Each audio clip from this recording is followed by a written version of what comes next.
Oh, yeah. What's going on, everybody? We're back again. I'm James here for the Coffee and Cigars live stream, our weekly Thursday night hangout here from 8 to 10 p.m., or more or less, every Thursday night, 8 to 10 p.m. Eastern Time.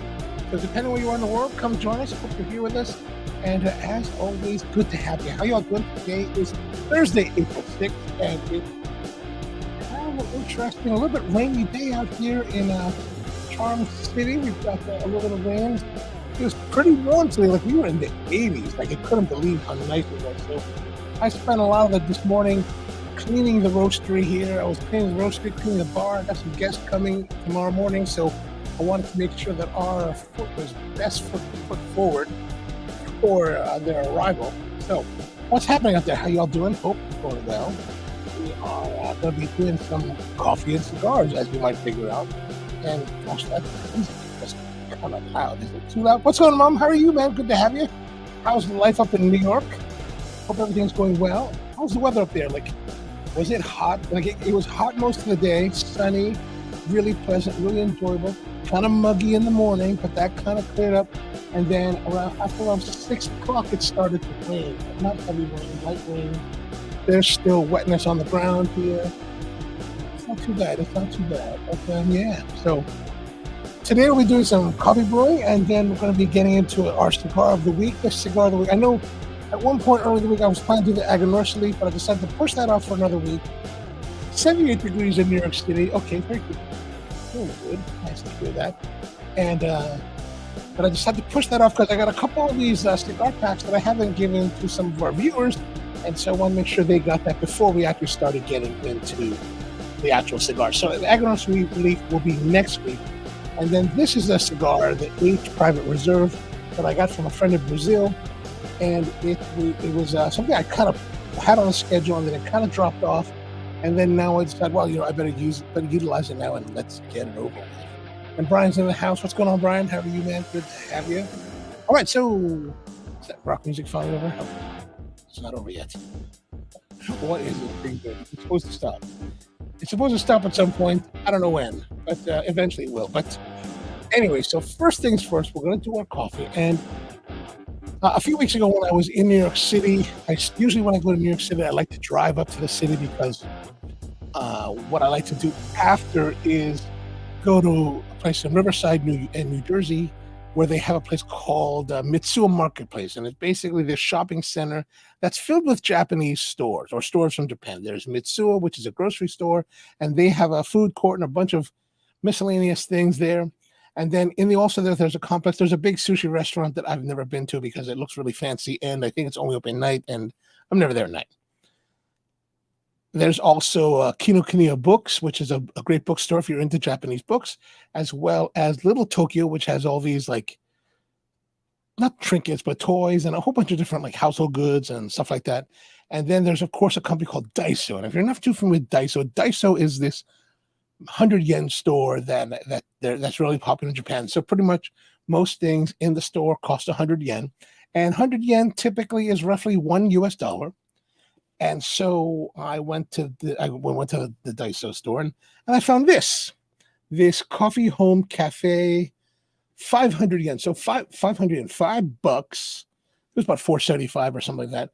And it's this conical brewer that is metallic, and it says, it doesn't say that there, but it does say on the other side, double air filter prevents grounds from seeping through. I'll show you on this side. Here it is. Double layer.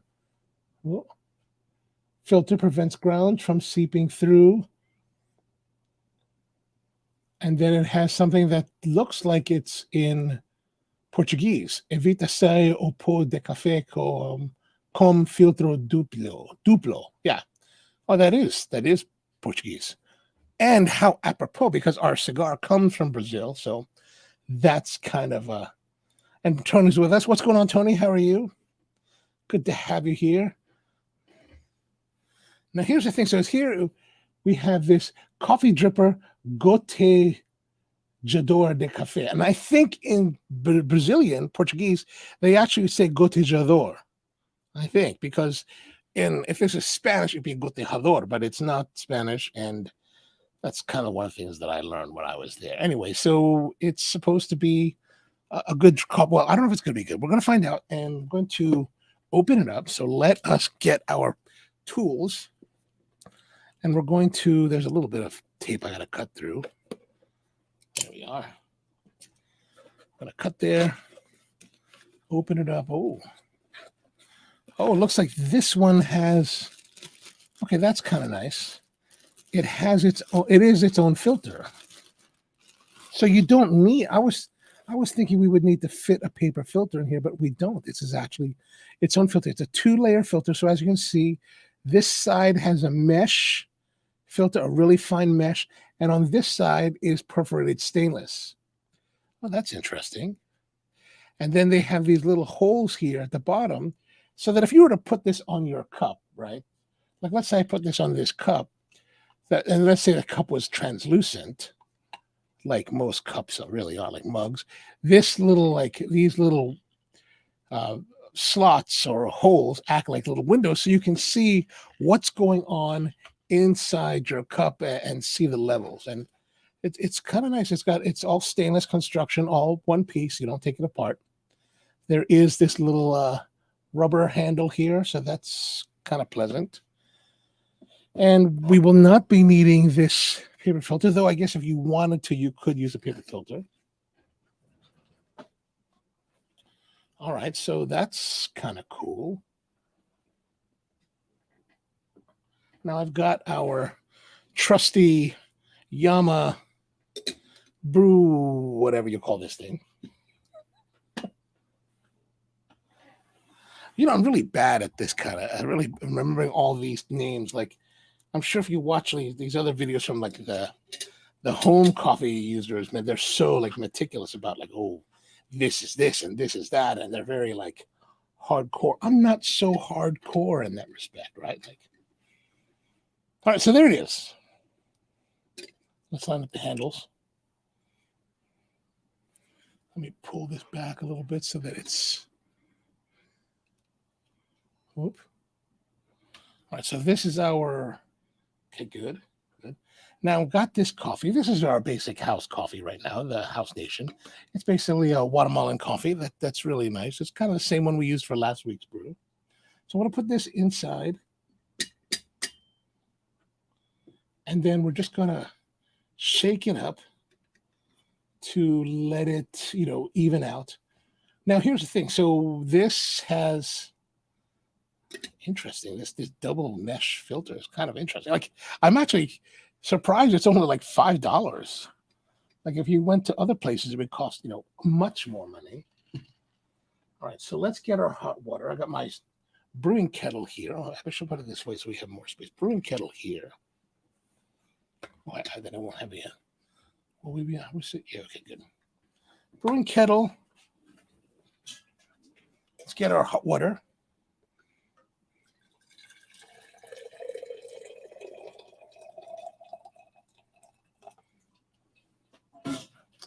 All right, here we go. We're going to start brewing.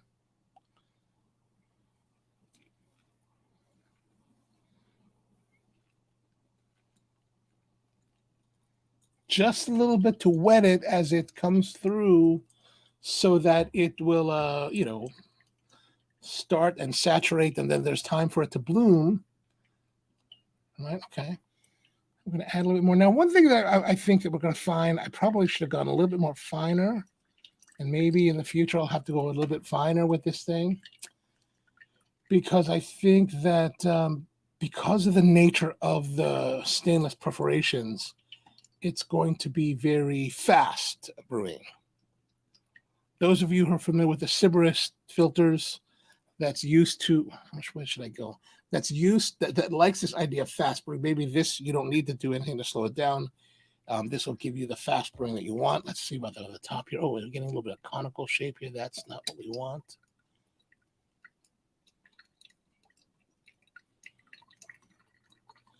Now, I'm just adding enough coffee to raise the bed slightly and keep the whole thing saturated. I believe in keeping the bed saturated. Like a lot of people will have different pouring techniques, and one guy was trying to explain to me this 4-6, or trying to explain to me how to use the Cigar filters on online. He's like, use the 4-6 method. What in the world does the 4-6 method mean? I have no idea. No idea. But anyway, so like I said, I like to keep the bed just evenly wet. And I think that's the important part. For me, I think that the key is keep even hydration of your water, of your coffee with the water. And then what you want is to regulate your flow so that your coffee brews in about 3.5 to 4 minutes. And if you, for long-time watchers of the channel, you guys know this is what I pretty much preach every week. And it's pretty much the easiest way to make coffee at home. Like, you can certainly spend all this time making all kinds of like special techniques and special pouring techniques and all this, but I really don't think that that's necessary.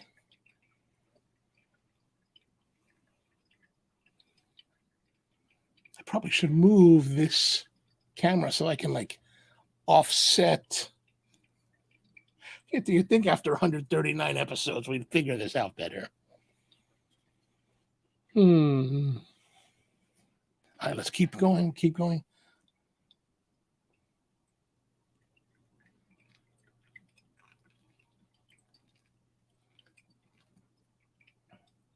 Now we're really looking to get about 350 mils, right? So right about there. So we're not quite there. We're just over. We're more than halfway there, of course. We're about 50 mils to go. So we're just taking our time. You don't have to go crazy.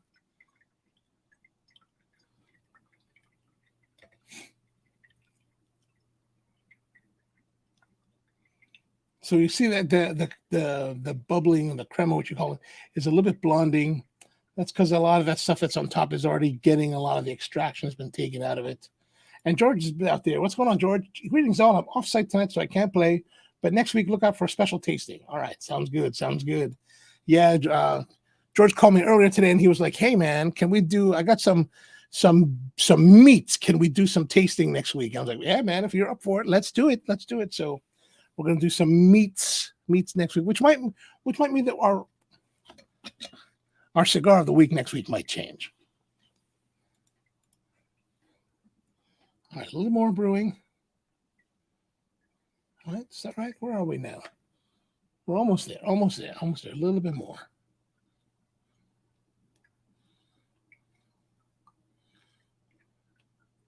I think that's going to be good right there.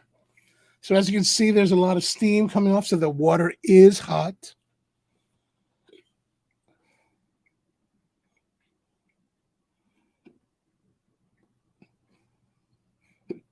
So as you can see, we got the 3 here. That's about 350 mils, which is about what we want. Should I go from this side? Which is about what we want.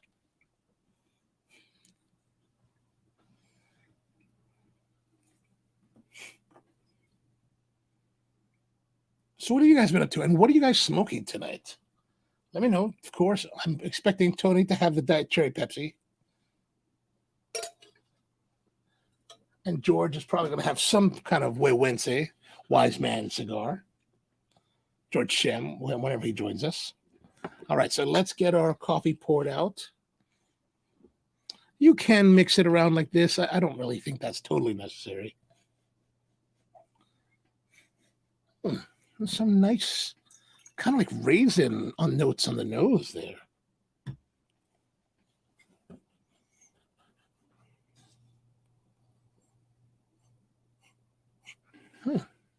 Raisin, chocolate, kind of like raisinets maybe. Tony says he's smoking the Tatuai Black Label Cazadores and, of course, the Diet Cherry Pepsi.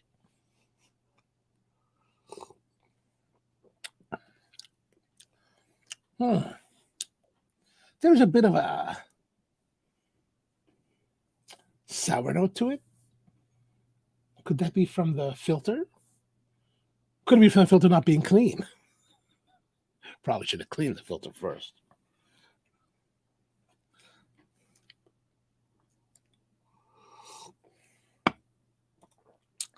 Brian greets George and says, "What's going on?" All right, there's a strange kind of character to this coffee that I'm not really sure if I like tonight.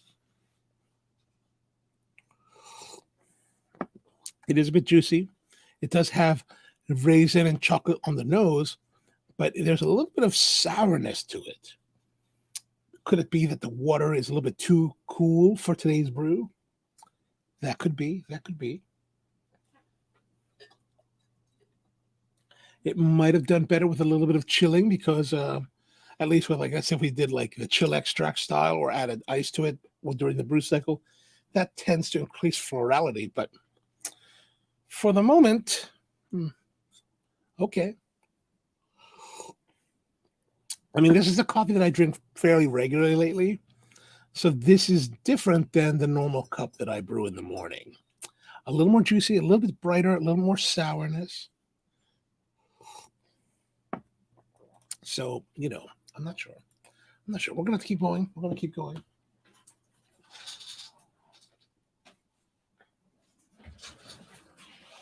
All right, what else are you guys smoking out there? Let me know. I want to know. You guys know what I'm smoking. Let's see what you guys are smoking.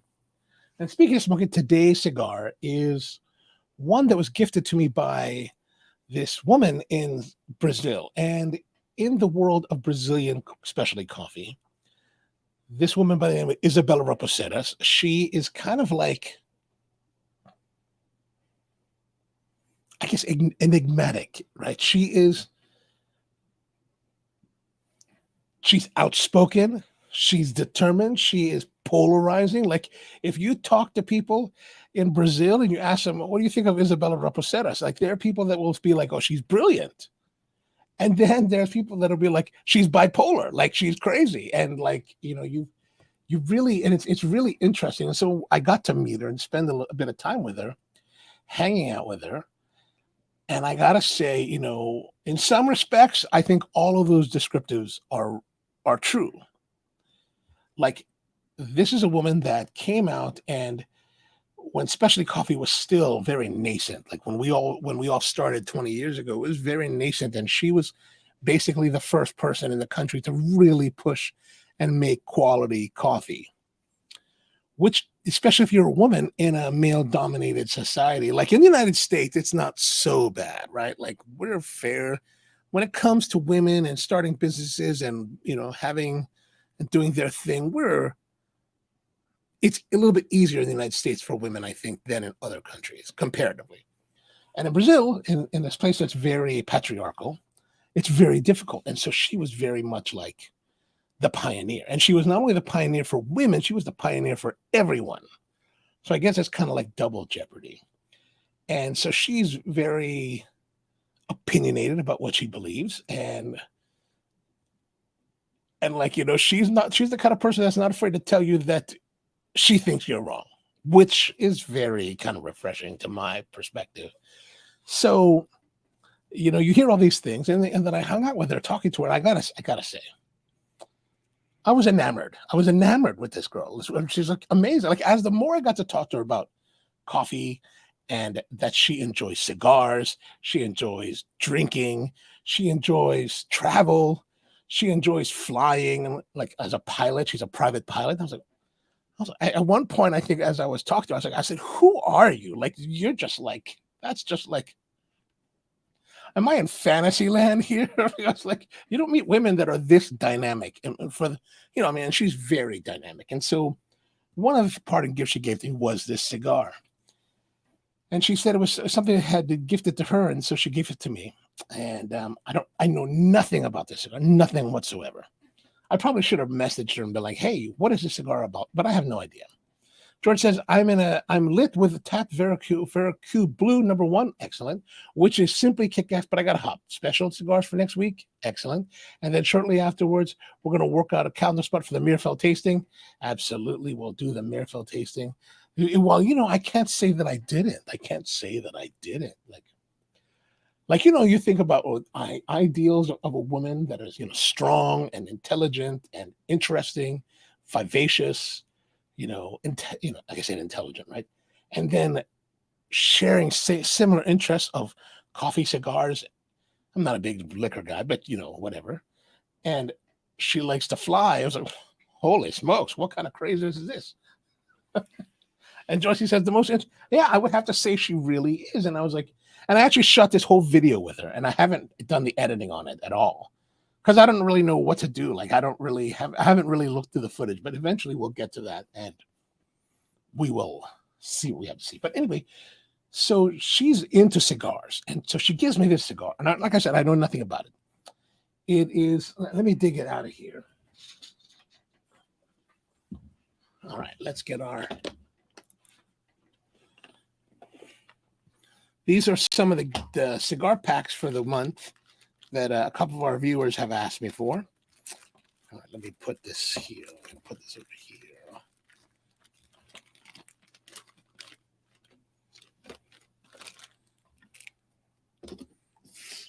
So, but if you're watching, I gotta get these to you. All right, so this is our cigar of the week. This is the H. I'm calling it H because it has this H on the band, but I have no idea what this H stands for. I've tried to look it up online, and I have been unsuccessful at figuring out what this is. So I don't know. George said, you should marry, but be sure to step here. If anyone, she's probably the kind of woman that would be okay with that. Gosh, someone's going to tell her this, and I'm going to have to be embarrassed about this later. All right, so this is the cigar. And let's open it up. Oh, let's put this on here. We've got our grading sheet. I've already taken the liberty of marking. So the Major Brothers had this great idea. So I've taken the liberty to pre-mark this grading sheet to see where we are. Now, let's first of all look at the wrapper color. The color of the wrapper, very light. I'm going to say this is on the very light side of the spectrum. Brian thinks my pronunciation is wrong. I just meant, hey, Rusty. All right, so let us get into this. I'm going to take it out. The cello is a little bit more like plastic than cello. It has a whole different texture than what we're used to normally. It feels lighter. It feels more pliable. I mean, it could be cello. I don't know. Could be plastic. Oh, the wrapper is really quite nice. Look at that. A little bit of spots there, but look at that. No real veins, just very smooth. I'm guessing this is some kind of Connecticut wrapper. I don't know. Oh, it has very pleasant tobacco aromas. Very, how would I say, not alluring, but very inviting. Very inviting, lightly sweet, lightly manure, nice tobacco, just inviting aromatics. Well, the fragrance is very, inviting. Now, it feels it's like it's not. You know how some wrappers you get, and they're very kind of like not sticky, but they feel a little bit moist. This feels slightly on the drier side, but still very like luxuriant, very smooth, very like hydrated. It doesn't feel. I'm saying dry, but I don't mean dry and a hydration dry. Just kind of like a touch, right? So let's look at the cap. Here's our cap, looking pretty good. Let's cut this off. Tony says that's a good-looking Connecticut shade. Yeah, it looks, I got to say, it's definitely one of the nicer ones that I've seen. I'm going to cut this off. I'm going to see what we get to see. Uh-oh. That was a bad cut. Maybe I could do that a little bit better.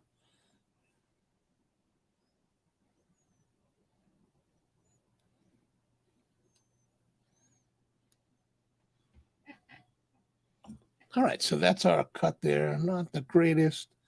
Let's look down the center here. You can see there's a little bit of, it's not so apparent to the naked eye, but here on the camera with the lighting, you can see there's a little bit darker tobaccos rolled in with it. Yeah, very pleasant, very attractive. All right, let's do some cold drawing.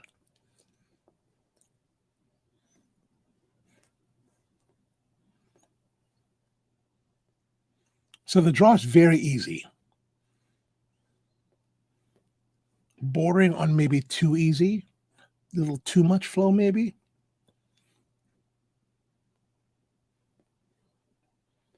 Like, you know how sometimes you'll get it, there's a sweetness to the tongue. You know, sometimes you'll get the cigar and you'll like do a cold draw and it's kind of tight, and then you light it and then it loosens up. Like, I hope this will not loosen up during the light because it feels pretty loose at the moment. But that cold draw, very attractive as well. Very attractive. Let us score these out here. So the fragrance, you know, very pleasant. I'm going to say very cold draw, also very pleasant. Now, I'm going to say 875 for that. Really very good plus. I don't know if I would say totally excellent, but man, close. All right, so that off matches. Oh, one left. Can we light with one? Let's see.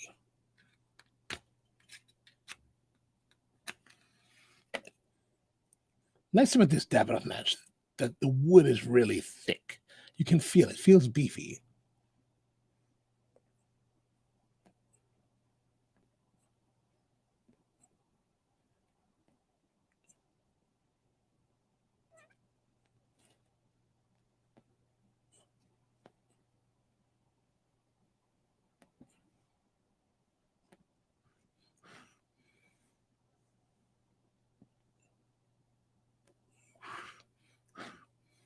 Oh no.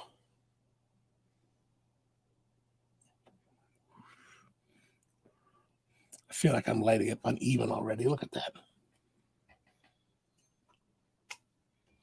Terrible. Now there is, I got to be honest, there's a little bit of ashiness on the tongue at the moment. A little bit of, not acridity, but a little bit, maybe a little bit of burnt kind of sensation. I wonder if that's really because I kind of did a bit of a different type of lighting that was a little bit more harsher.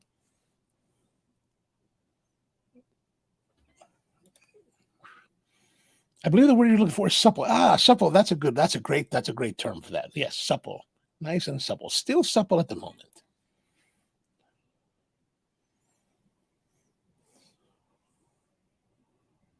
So the thing I mentioned that I was worried about was that it would loosen up too much on the light. It did not. Actually, it feels slightly tighter than it did during the cold draw.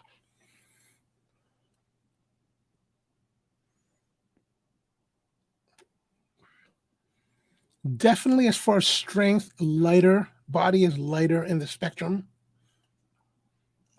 than a lot of the cigars we're used to smoking here on the show. I got to be a little bit careful at the outset because I have lit it unevenly and I don't want it to fester in this way. Like, that's the thing. I don't know what it is. I was smoking a Revenge last night, and there's something about the Revenge that it never. I would say that 8 times out of 10 or 9 times out of 10, the Revenge doesn't, or maybe even not, maybe 95 times out of 100. Oh, maybe that's too high. Okay, 9 out of 10. 9 out of 10 times, the Revenge never burns evenly for me. And I don't know if that's because I'm smoking it too hard, which I probably am, but I'm almost never do I have it burn evenly. So nice flavor from the cigar now, but not terribly discernible, just a nice pleasantness to it at the moment. Good smoke production. No complaints yet. No complaints. How's our cigar with the coffee?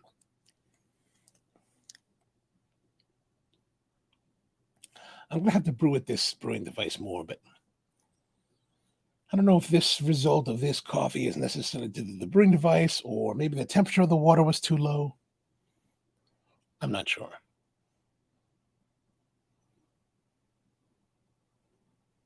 I don't feel that I was getting enough extraction. It could be that it's flowing too fast. Unfortunately, I did not pay attention to the timer when I started the brew, so that could be part of it.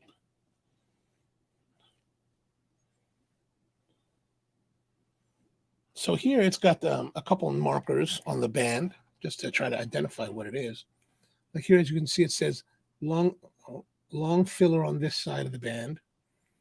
And then over here, it says handmade. And then under it says H private label. So I don't know if you guys have ever seen this kind of band before with this H style, but interesting.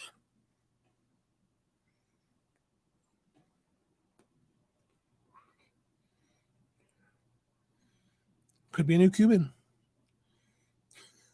I don't know.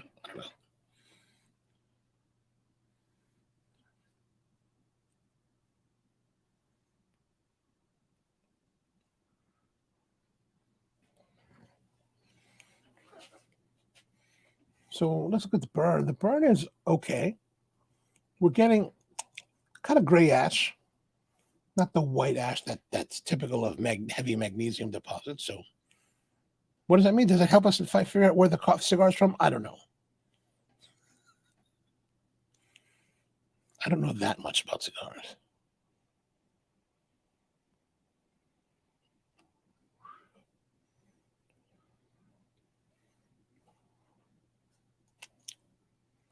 I've been trying to make some bread this week. I came across this guy on the internet. Oh, there's Rusty. What's up, Rusty? How you doing, man? Be careful while you're driving. Hope you get safe while you get home. I just got home. Okay, guys, good.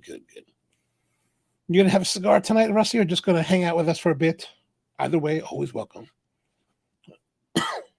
Rusty, I think we're gonna go out on a Friday night in Portland. I think Miguel's setting up a karaoke event, so prepare yourself. But I found this guy on the internet, this chef by the name of Richard Bertonet. I wasn't familiar with him, and he's making baguettes in a wood-fired oven. And the techniques are always kind of the same depending on where you are. And so he's like, so I gave it a try. I went out and bought. I didn't buy. Actually, I just use whatever I had here. Really, what it is, it's water with water. Basically, it's flour, water, and salt. That's the whole thing. Baguette. That's it. Done. And so I had some of that here. So I just ratioed it out and made it up. And actually, he shows you his technique for first you mix and then you flip and then you walk it by turning it with the pastry cutter and then you kind of roll it out. And his whole rolling technique, I mean, of course the guy's been doing this for 40 years, so when he shows you it, like, oh, that looks pretty easy. It's not so easy. The whole technique of rolling out your baguette, so you get these points, right? So you kind of like you roll it with your hands like this, right? So you don't really, you're not pushing down the center, you're pushing down on the ends and you're pulling it, right? It's actually difficult to get the dough to roll in that way. Had a cigar before work. Oh, excellent. Touch base. Yeah, touch base with Miguel. He says he said he was going to make a reservation for us last week. I presume that he did. I haven't really asked him.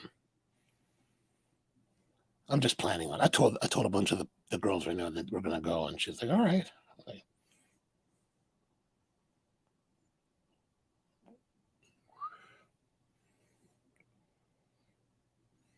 Now, that my critical mistake was that I didn't have any. Well, I have some yeast. However, the yeast that I have expired in October. And I'm like, I don't feel like running out to the store. So I just used it, and I figured I'll just have to go longer fermentation. And what you do is you do a ferment, and then you refrigerate overnight. So you get slow refrigerated fermentation overnight. That really helps to develop the flavors. And so I did that. I got moderate rise out of it and moisture on the dough.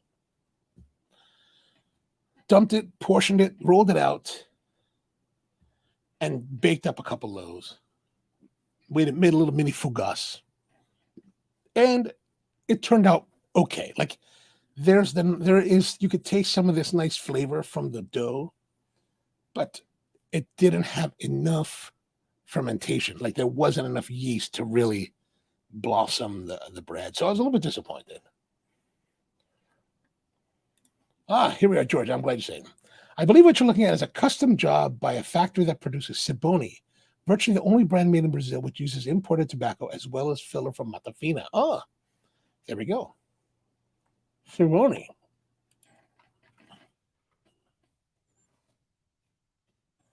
Let's look that up.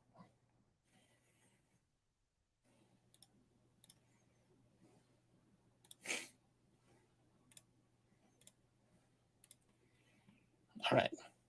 George says that the wrapper appears to be Honduras grown, Connecticut shade. Factory is founded and run by a Cuban expat who happens to know his leaf. Oh, excellent. Oh. All right, let's look here. What do we have here? Siboni is a discontinued brand. Pre-revolution brand, probably introducing only cigarettes. It's reinstated in 1988 to produce mini cigarillos for the Austrian market. Discontinued in 1996. Huh.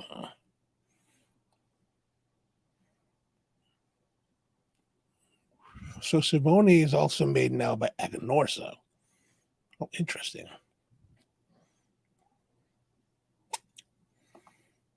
Sibone. Oh, Sibone. Okay. Gotcha. So imported tobacco, Honduras grown, Connecticut shade. Let me write this down. I'm going to write this down.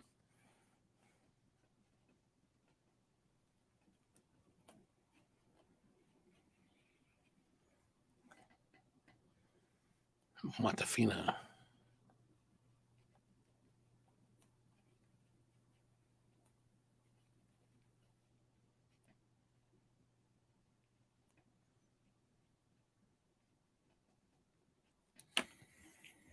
All right. Oh, and George Shem is with us today. What's going on, George? Aroa, 10-year anniversary with dry vodka martini. Oh, nice. How has your week been? Last week, you were just starting off on your journey of spring break. How's it going? Hope it went well.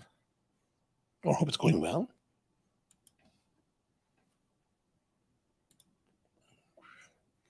It's fairly mild, but there is complexity to the blend that is quite interesting. It's not, we're so used to cigars that are like pop, pop, pop, pop, pop, pop, pop, like power, pepper, and then like pronounced flavors. This is really like blending. This is actually, dare I say, this is reminiscent of Cubans, maybe Monte Cristo.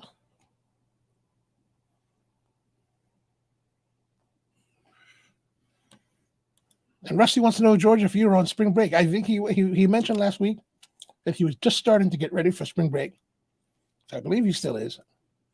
How about you, Rusty? Was this week for you as well?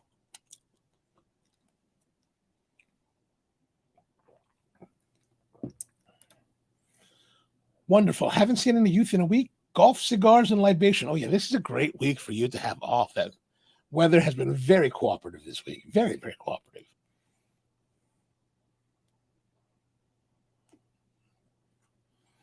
This is very positive, a cigar.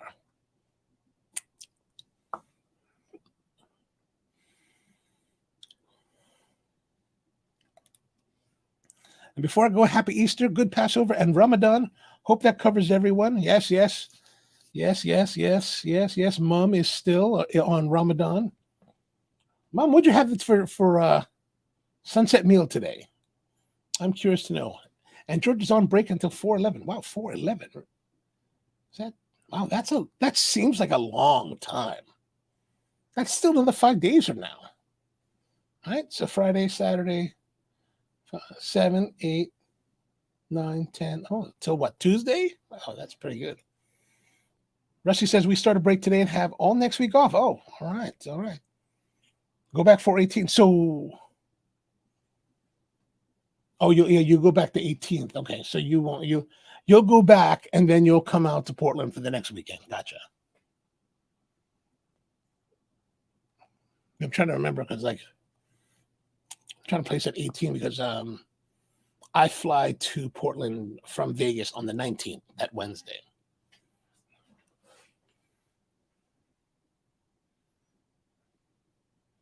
So we are getting closer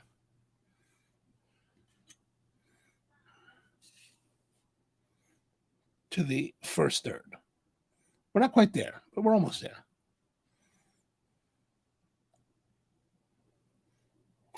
I am feeling that I need to tap that off.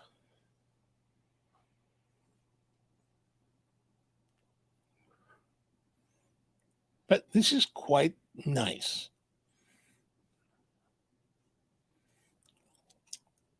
It's also quite different, right? Like I was saying, the other cigars we normally have, they got a lot of punchiness, they got a lot of like pronounced notes, and like they're trying to be all of this. This feels like it's not trying too hard. It's not trying to be more. It's just it is this. It's kind of like this is who I am, and this is what you get.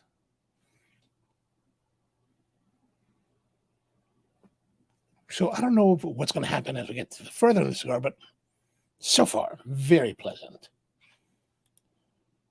I'll be in school 3 days, then fly out for SC. Okay, okay. Goodness, my legs are. I've been sitting at this desk most of the day. After I finished cleaning this morning, I sat down and been working on some editing and some other stuff. And man, sometimes it's weird. Like now that I'm no longer in the cafe, I've been sitting a lot. Like this can't be good for you.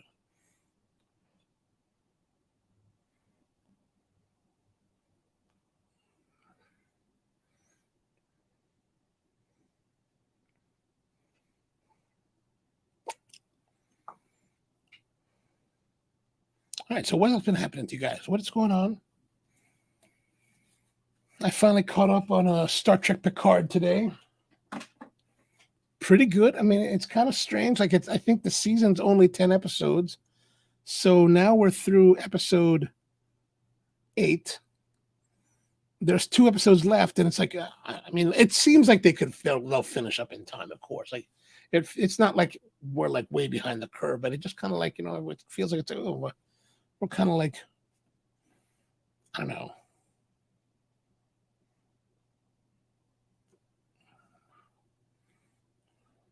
I'm an old Voyager fan, so I like to see 7 of 9. I think that's the best part. I'm like, all right.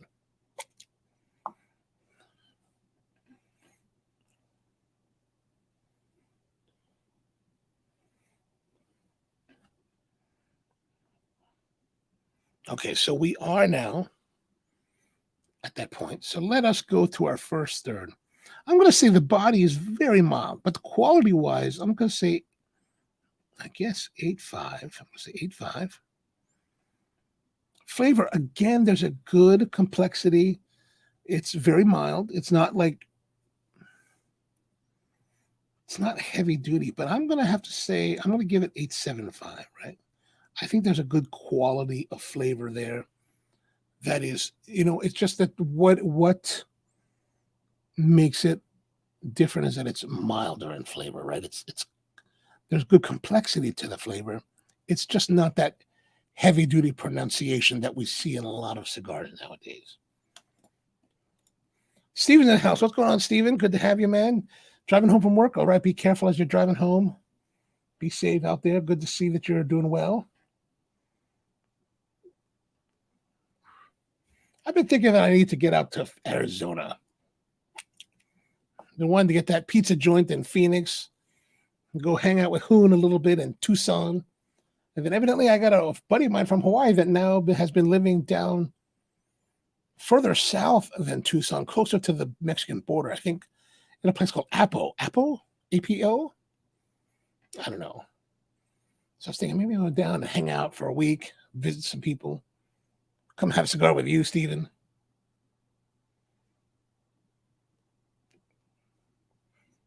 I've never been to Phoenix or Arizona. I mean, I've been to Sky Harbor once, only for a couple hours, but that was it. That was when America West was still flying back in the 90s. All right, I'm going to tap this out just because I don't want it falling on the desk. It's holding together well. Like we're getting a little bit more. It doesn't look so white. I guess it looks whiter here. It doesn't look so white on the other camera, but it looks fairly white ash to the naked eye.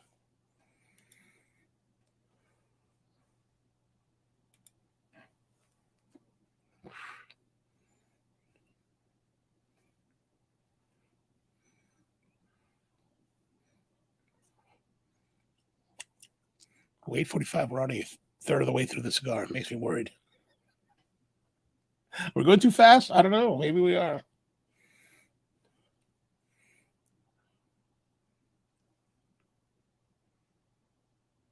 So I've been scoping out places for the live stream in Portland when we're out there, and I mentioned this place before because I've had cigars there in the past, and let me show you where I'm thinking about.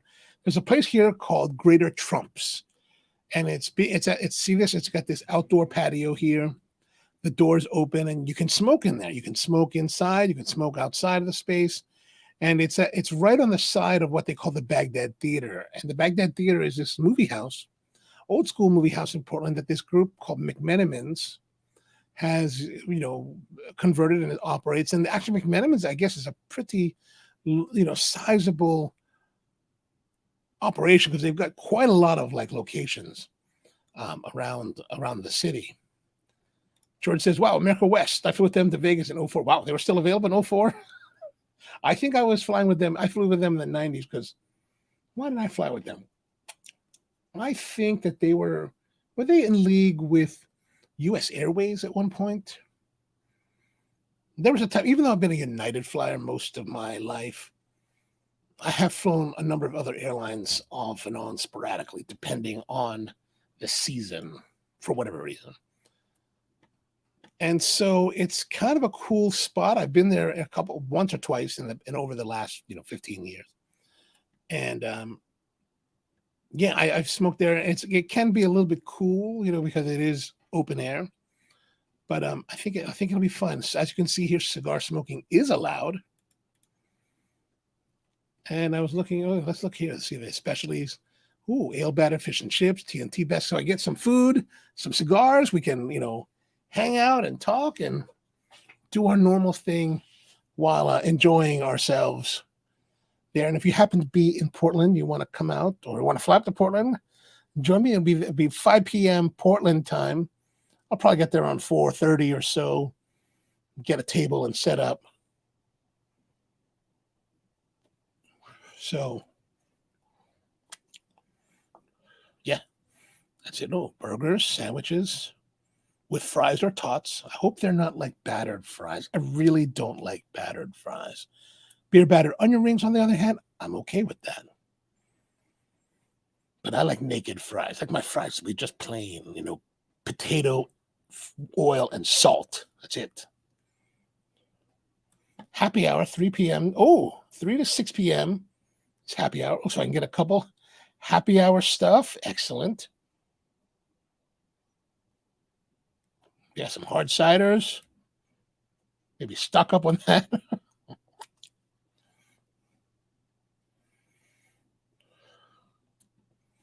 All right, that looks pretty good. That looks pretty good, I think. Yeah. Yeah, I think I'm going to run out of cigar. I need to slow down. So what else has been happening? I don't know if you saw this, but I was looking at let's look at the news. What's happening in the news this week? Like we've got our Google News here. Tennessee Democrats face House expulsion. Evidently, these guys. So I don't know if you heard about it, but so those kids got killed, right? The three children and 3 adults were shot by this I don't know, this guy in Tennessee. And so people have really flipped out in Tennessee. Like the young people have like not stormed their legislature building, but they're like protesting en masse. Like they walked out of school the other day to go and protest, and the legislators are kind of scared. And so evidently a couple of these Democrat legislators were part of the protest, and their Republican counterparts are pushing for expulsion because they were protesting for gun control. And I just thought it was kind of interesting that, these guys are, these people are probably the same people that are supporting the January 6th rioters or terrorists, really, at the Capitol. But when it happens to them, they want to kick them out. Very strange. Very strange. Rusty says, I'll get the PDX 10:30 local time. Oh, man. If I can get Wi-Fi, I can listen from miles out. Ooh, you probably can. Actually, yeah. No, do they? I don't know. Actually, I don't know if they support streaming. I don't know if United. I think United. I know at one. I know. I don't know what now, but before United did not support streaming through their Wi-Fi. Well, you could try it. It'd be great to see. Actually, it'd be kind of awesome to have you join us from 35,000 feet.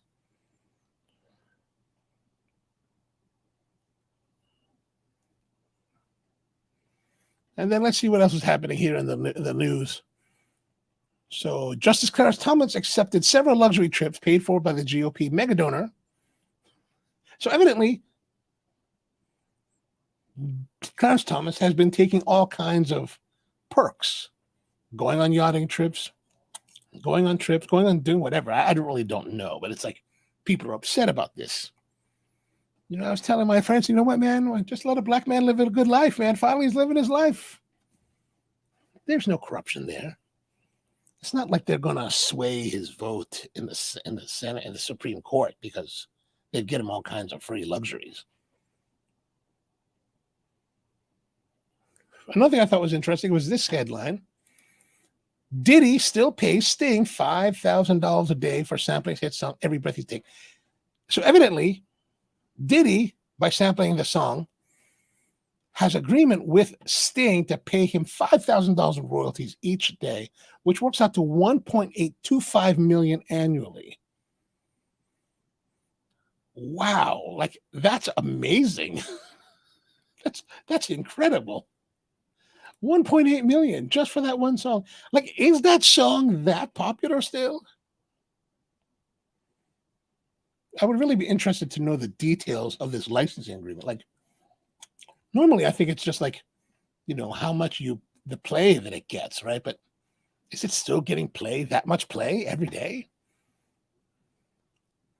But evidently, Diddy's not upset about it. They're still good friends. I mean, Diddy's he's making, what says here, he made $90 million in 2022. So 1.8 million is not that big a deal for the guy.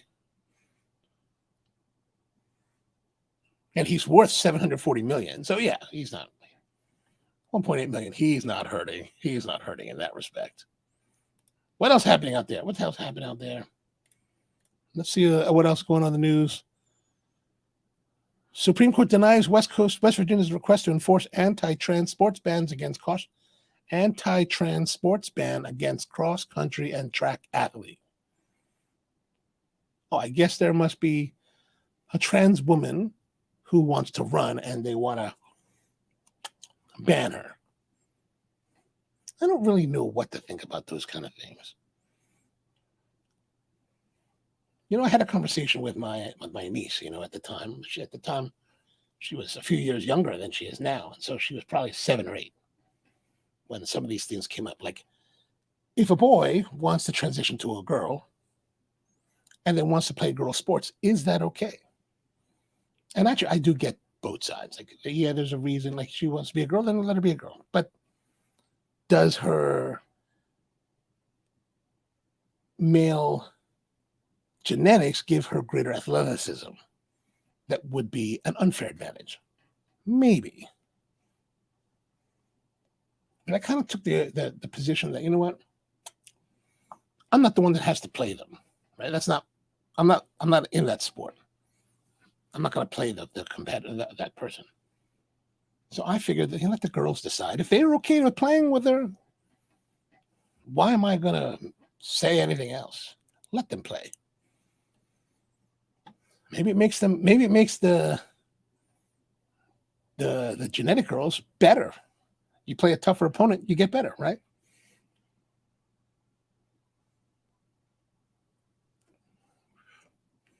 Man, I'm going to burn through this cigar fast.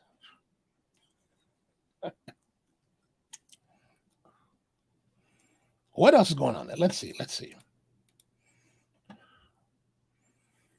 So here we got Chipotle is suing some company for using the term of their burritos bowl. I don't know what that means.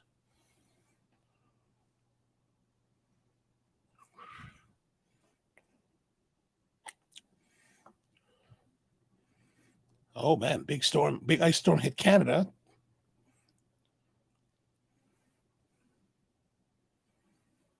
Tiger Woods to inch my way back at Masters up opening 74. Wow. George Shem, I think that for someone like Tiger Woods, 74 would not be. Well, yes, 72 is par, right? So 74, 2 over par, that's terrible. That's terrible, right? That is terrible. Oh, also speaking of sports, in Orioles news, they have pushed back the home opener to next week, I think, because of the weather today. I don't think the fans really care. I think the fans will be fine going out there. That's the thing I don't understand about baseball, right? If it rains, they all worry about the field, right?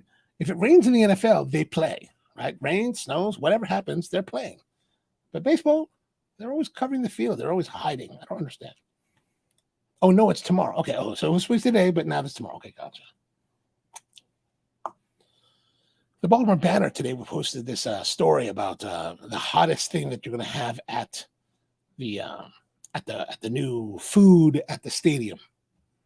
Some kind of like crab dip in a bowl. I was like, how do you even know that it's going to be good?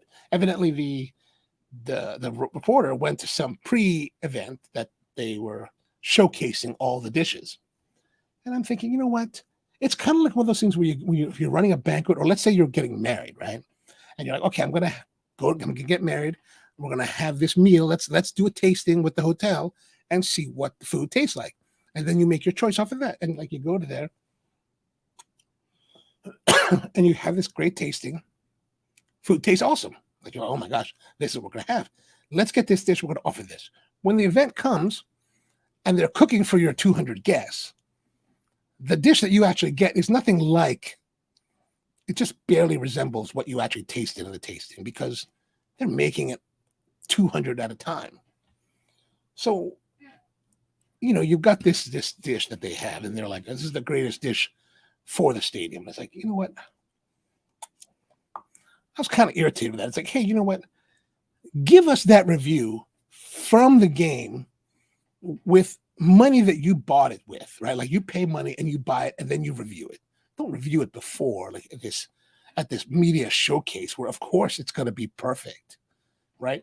When you got, I don't know, 300 people at the stadium watching the baseball game, and you have to get this dish and you pay $20 for it, and it's like however it is, then tell us what it's like.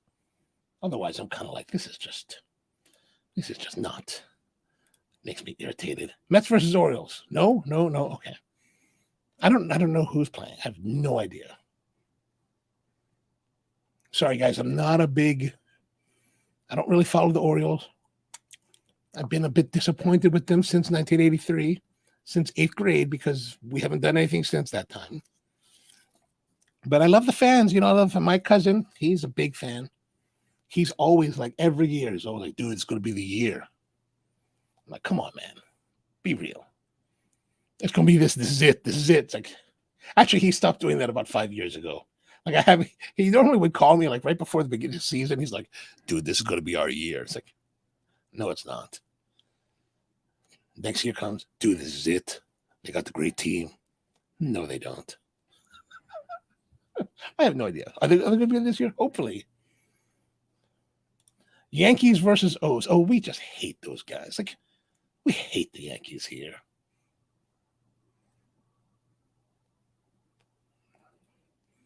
I'm sorry, New York friends, but gosh, Yankee people can be very obnoxious. As bad as Eagles fans? Probably not. Probably not. Those people are animals. Those animals that just tear their city apart. They win, they tear the city down. They lose, they tear the city down. God, some people. Philly's just dangerous. You know why it is? Because they park in the middle of the street. There's something wrong with that. Yes, I said it. It had to be said.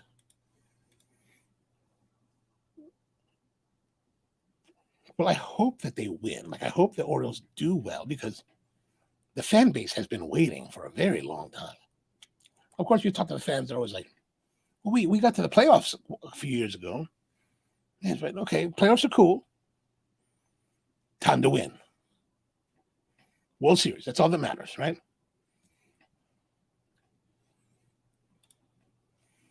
Rusty says that our catcher is a beast. Oh, all right, good. I remember we had a great catcher in the name of Rick Dempsey many years ago when I was young. Oh my gosh. Not quite. We're almost to the second, third. Terrible, man, terrible. Maybe I should just stop smoking for a few minutes. Just hold back.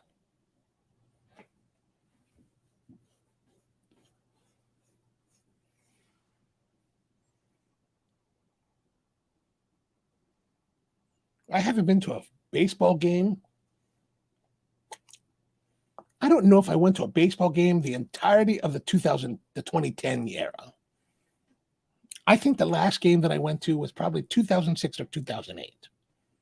I remember because my nephew, my cousin's son, was really young. And he's like about to graduate, university now. So it was a long time ago. Oh, he's unbelievable. Oh, excellent. All right. George, you're going tomorrow? I imagine that game is sold out because first day of the year.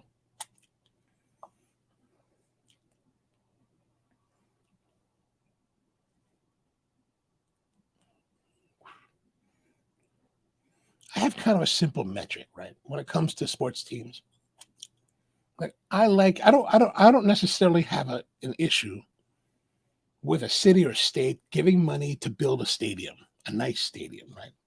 I'm okay with that. But I think there should always be a rider to that money. That the team must deliver the championship within 5 years, right?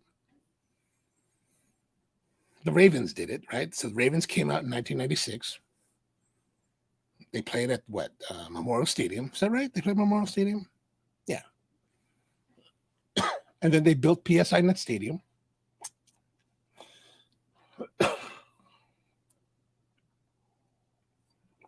Like Camden Yards, I think the state spent $250 million to build PSI Net Stadium. Within 5 years, they won the Super Bowl in 2000. All right. That's worth investment. The Orioles, World Series champion, 1983. Angelos gets the city to put up $250 million to build Camden Yards. Great stadium. Beautiful. First game, 1992, 1993? I spent most of 1990. I've spent a lot of the season of 1993 at the stadium at Camden Yards because we were shooting a movie called Major League 2. So I know I've seen that stadium very intimate. Actually, I've seen both stadiums intimately. In 1998, we shot a movie called The Replacements with Keanu Reeves. And so, I think that, the Orioles by 1998 should have delivered the World Series. Now, I get it. Teams lose. You could lose the World Series, but at least you should deliver us to the World Series. Give the city something exciting and something to be excited about, right? Oh, tickets were insanely. I imagine they would be. How much are tickets going for now at the stadium? Like $250, or are we talking more, like Ticketmaster kind of craziness? All these concerts that I've been, like, my friends like to go to concerts, right? So they're like, hey, let's go to, you want to come to The Cure with us? You want to come to this one? I'm like, That'd be kind of cool, but I'm not paying $250 for a ticket. I'm not paying more than that. And I don't want to have to go, like, now there's all kind of hoops. Like, you have to register for this and register for that and get validated and get all this proven, whatever. I'm like, hey, look, why can't we just go back to the Heck company, wait outside of Heck's or Macy's, and then buy the tickets there? Why do they have to make it so much more difficult?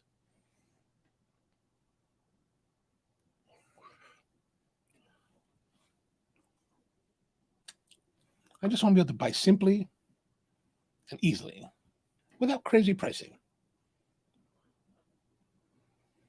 You know what I'm saying? I don't know.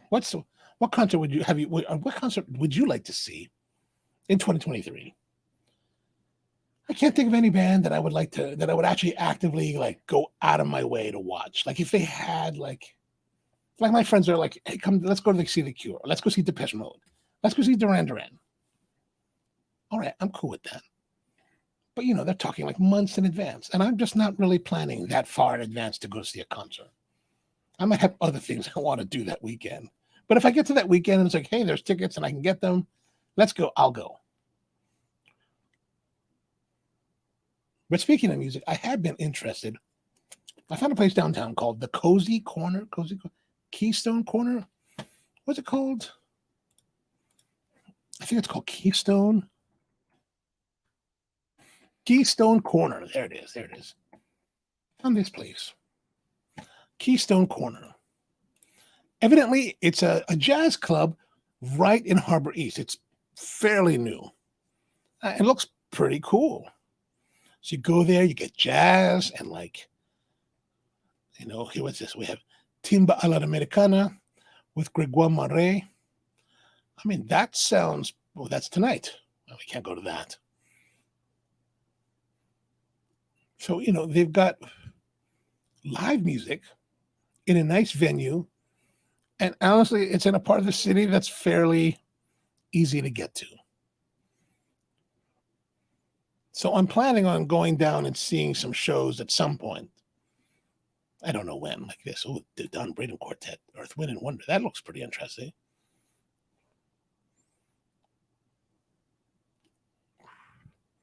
'70s music. I don't love '70s music that much. Greg Hotza, organist. What's this? Oh, Earth, Wind, and Fire tribute band. Oh, nice.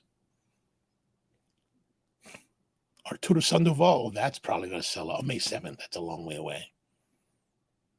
So this is a place that I've been thinking, I need to go check out. I think I'd like to go check it out. Now, there was a time when we used to go to jazz clubs, whether it was at a place called the New Haven Lounge down in Northwood.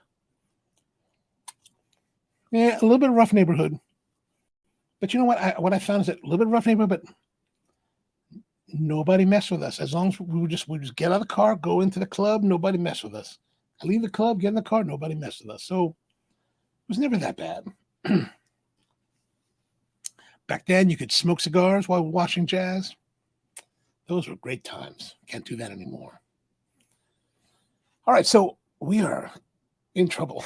All right, let's go. We are definitely at the second third. I'm going to say that, it's fairly consistent.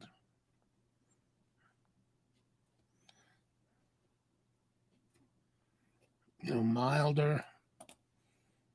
So that's really nice. I mean, it's been very consistent. Very nice draw. Good smoke production. Good flavor.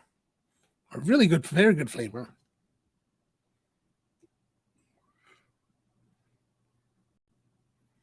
There's part of me that is hesitant to give more because, maybe that's because I just don't know if it and maybe I'm just used to having stronger, more robust flavored cigars. George says that he's not a jazz fan, but his brother is a huge fan. Best jazz club into his Birdland at NYC. Saw John Coltrane's son. Oh man, that would have been nice. I remember when I was a lot younger. We went there, and here in Baltimore, down by Cathedral Street, like in that restaurant that's across the street from the Meyerhoff. and I think the Meyerhoff had either just been built or was, yeah, I think it had just been built at the time. So there, Ethel Ennis, who was a famous singer, used to have a club there called Ethel's Place. And we used to go there a few times. And I remember I took my girlfriend at the time to go see Wynton Marsalis. That was a good time. That was a good time. Great, great show. Like he had just won the Grammy. He had just won, I think he just won 2 Grammys. And so he was like at the peak. Like this is like 1986. So he was at the peak of his prime, right? And it was a great, great time, great time. Like we were like 17, something like that. And we're there. What can we get for you? White wine, please. And they served us. I guess they figured, these young kids, like, we thought we were something, but like must have thought, like, if these young kids are willing to walk in here, watch Wynton Marsalis, and be cool about it, we're gonna serve them. Good times, I tell you, good times.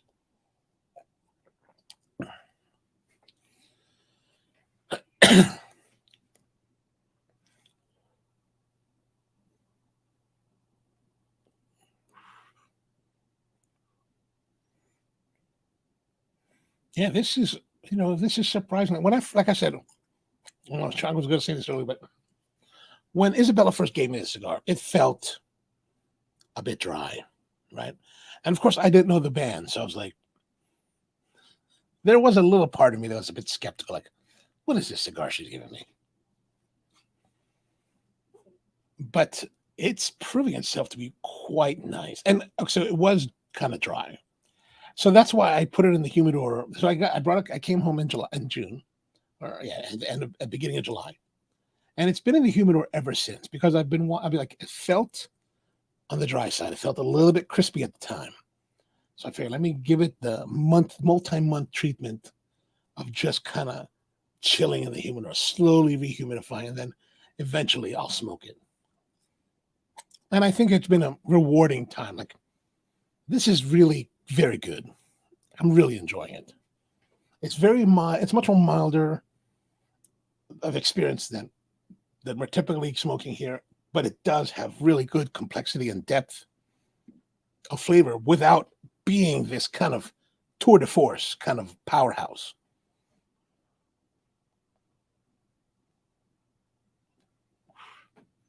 Like this past Sunday, I stopped by the Tobacco Leaf. I went out to lunch with some friends in Odenton.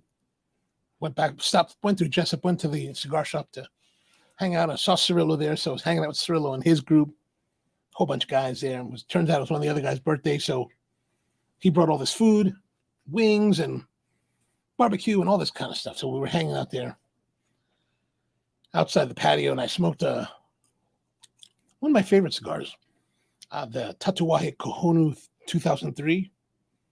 And that was the cigar I first smoked from Tatuaje back in 2004, when it was just called the Kohonu, right? There was no 2003 designation because in 2004, Tatuaje was brand new. Like he had like, I don't know, 10 accounts at the max. Like I think my friend's account was number 4, number 6, something like that. So we're smoking that. It was a fantastic cigar. That's really what introduced me to Tatuaje and got me to be a fan. So I like to smoke that every once in a while when I can get it. It's about $15. Had that, but so it's got that cigar. Like this cigar has really nice complexity, but compared to this cigar, this is just much more kind of reserved, more refined, in that it's just kind of like understated. Where that has a little more power, a little more pepper, a little bit more forwardness. This is a lot more like defined, easy.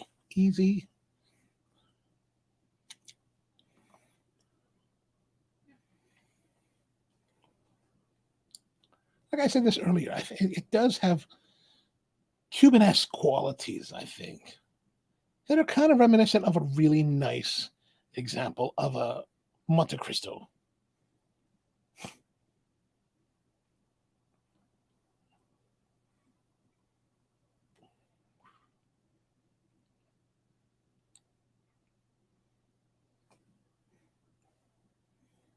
As I talk about it, think about it more, I wonder if it should be excellent rather than just very, very good.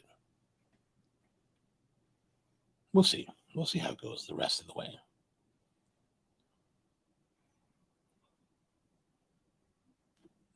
We're out there. And then I smoked after that. Justin, who works there, he suggested I try this cigar, this Romeo Julieta Envy Envoy, something like that.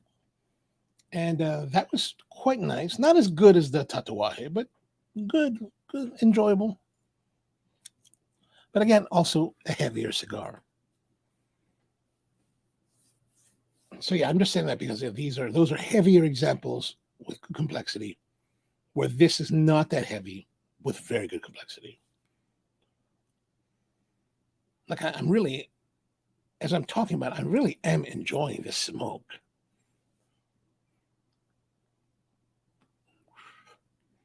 And I'm really trying to be tempered in the rate that I'm smoking it. Like I'm trying not to go too fast with it, but I can't help it because I'm really enjoying it. So you just want to enjoy the flavor more.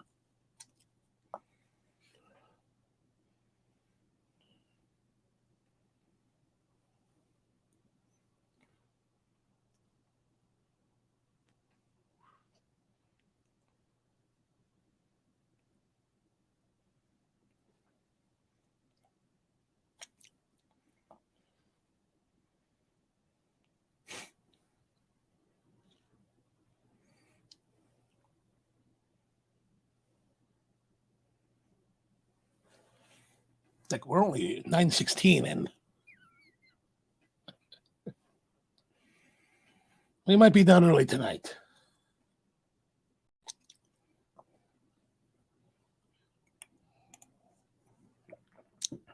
I don't know what's going on. So we were there, and the guys, I'm not a big sports guy. Like I'm not watching sports on TV very much at all. Like I don't really do that very often. But the guys they're watching, they wanted to watch the women's Final Four. And so that day was the LSU Iowa game. So I got to watch that, and I was really surprised. Like evidently it was the best women's basketball game ever played. Because LSU finished the game with 102 points versus 85 with Iowa. And turns out that the last highest score in women's NCAA basketball was Houston in 1983 with 95 points. Since that time, there's never been as high scoring thing. And like I remember the guys were talking about early on the game, they're like, oh, this is going to be like an NBA game with the way that it's scoring. Like, when they got to the point, like in the first half, they got to almost to 50 or past 50. And I thought it was really an exciting, really fun and enjoyable game to watch. Like the girls played super well. Like it was like, oh man, awesome. And of course, you probably heard in the news about that player from LSU, Angel Reese. She's like doing the ring thing. I didn't really understand any of that. So I had to ask some of the guys. I was like, what's going on with this? And they were like, oh, that girl, Caitlin Clark from Iowa, had done that to one of the teams in the past in the tournament. Oh, okay. I get it. All right. And then I got to see, like later, as I got home after the game, I'm going to knock it out a little bit here. I decided to Google the names so that I would understand better what's going on. And then I saw all these people posting about, oh, Angel Reese is that's very classless and all these criticisms around. I was like, wait a minute. Did these people have the same criticisms of Clark when she did it? And evidently not. And I was like, oh, that's a little bit strange. But I thought that was very interesting in that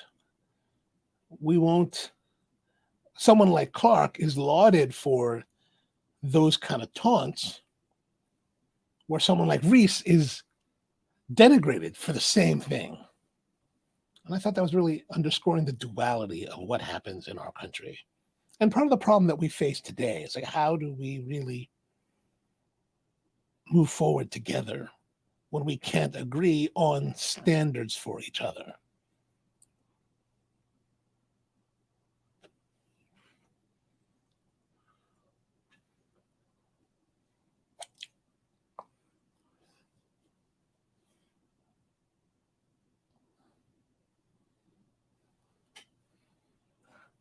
And if you saw this week, on Tuesday, 2 days ago, they finally arraigned the former president, Donald Trump. I was like, oh, interesting. So, he was a week late with his prediction. Like, I remember, like, was it last week? He's like, I'm going to get arrested on Tuesday. Tuesday came, nothing happened.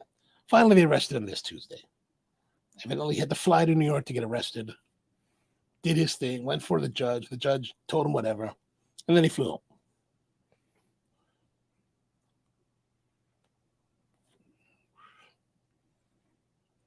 A lot of people were like, where's Melania? And I said, where was she? I didn't even think about it. But I was like, where was she? I guess you don't really want to go to New York with your husband when he's being arraigned for giving money to silence the porn star that he had an affair with. I guess that's a difficult thing to do. But, honestly, I get it. Like, if I was in a position where I was married and I decided that I'm going to have an affair with some porn star, I don't think I'd want my wife to learn about it. And I think I'd want to do whatever I could to keep her quiet about it so that I wouldn't get in trouble. So maybe I would pay the $130,000. Well, if I don't have that kind of money, but if I did, maybe I would. So I get it. It's kind of like goes back to like when Bill Clinton and Monica Lewinsky, and he's like, I didn't have sexual relations with that woman. And well, people are like, well, you lied. Well, of course he's going to lie. Like, of course he's going to lie. He's married. He doesn't want to have that problem. And then the same thing, of course he's going to give the money because he doesn't want that problem either. And just like back then in the 90s, people are like, well, Hillary should leave him. Hillary's not going to leave him. She's first lady. She's got all this influence and power in her position. Why is she going to do that? Melania, same thing, right? People are like, well, she should have left it. No, she shouldn't. She's like, wait a minute. I'm going to be first lady. I'm not going to let some floozy take my spot. So much better that way.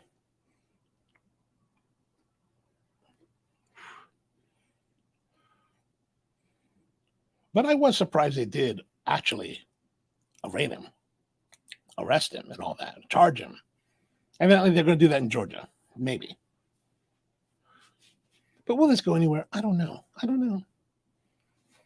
Some people are like, "Oh yeah, they're gonna do all this." I was like, I don't know. I don't think they will.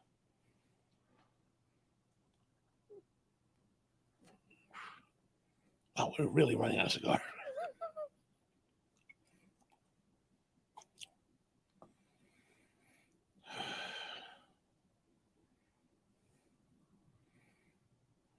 Now, I wish I could tell you where to get these, but I have no idea where you would get this or how you would get it or where it came or how you might find it. I have no idea.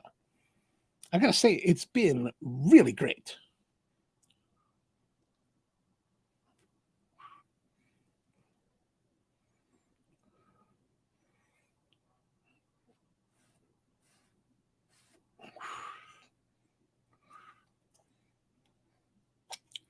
I mean, I've kind of powered through this thing.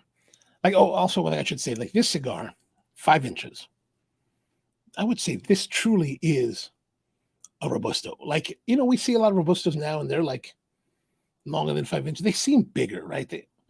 I think if we were in the 90s and some of these things like the Revenge, which is supposed to be Robusto sized, or the Breach of the Peace, or all these other Robustos we see, I really feel like those back, at least in the 90s, those would have been considered something different. Robusto Grande or Extra or whatever. This is really kind of more that Robusto size. Like it's maybe 52, 50. I don't know. What does that look like to you? And 5 inches, So just really traditional Robusto size. And I wonder if that's why I've gone through it so fast, because it is just kind of like a shorter cigar.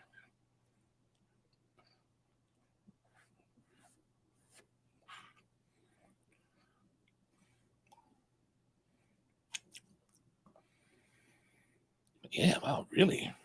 This has been really good.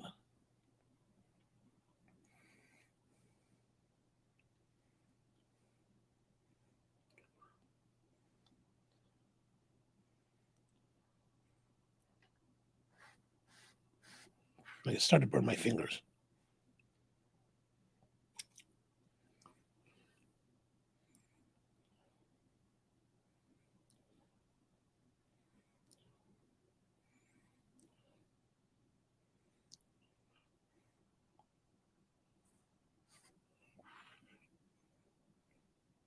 Yeah, it's really kind of hot on the fingers. Like I don't know how much longer I can hold on to it. I mean, look at that thing. Thing's crazy.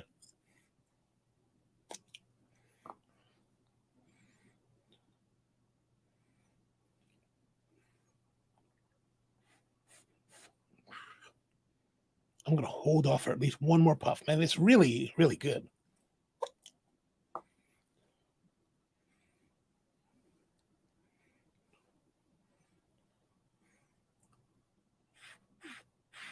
Okay, that's enough. That's enough. That's enough. Okay. I can't hold on. My fingers are starting to burn. All right. That was that. Let's get into that scoring then. All right. I'm going to say, you know what? This last third, I'm going to give it a 9 for the flavor. The body is still very good plus. It hasn't really changed in that respect. The burn, very good. Very good. Very high quality burn. I'm going to give it a 9 for that. Consistency, I'm going to say 8.75.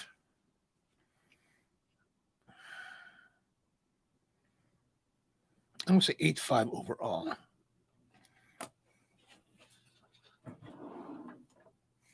Steven says that Arizona's warming up. How's the weather shaping up there? Well, this week we've really taken a turn with the weather where it's gotten fairly warm. Yesterday was in the 70s, like reached 81. Today was solidly in the 80s. Like it was, I said this earlier today, but like this morning it was nice and like, well, it was a bit muggy, like a little bit heavy on the humidity.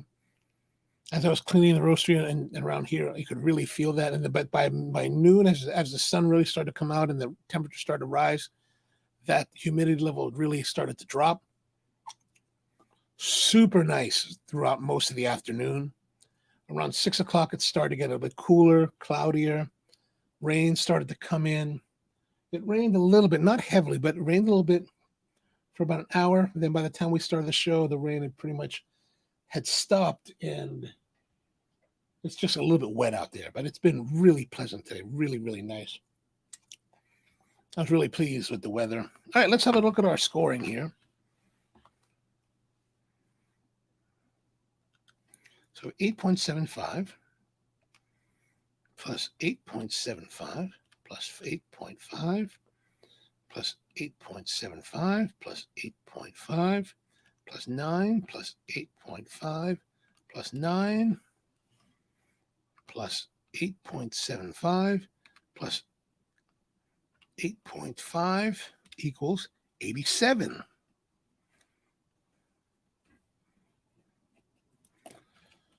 All right, let's go have a look at our ranking system.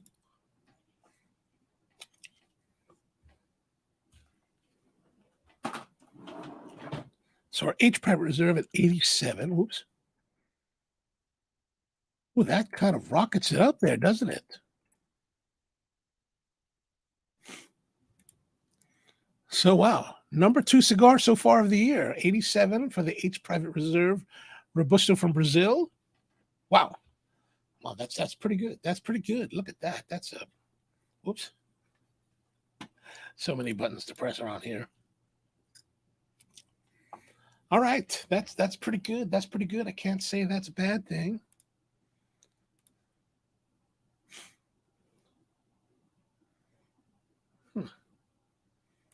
Weird.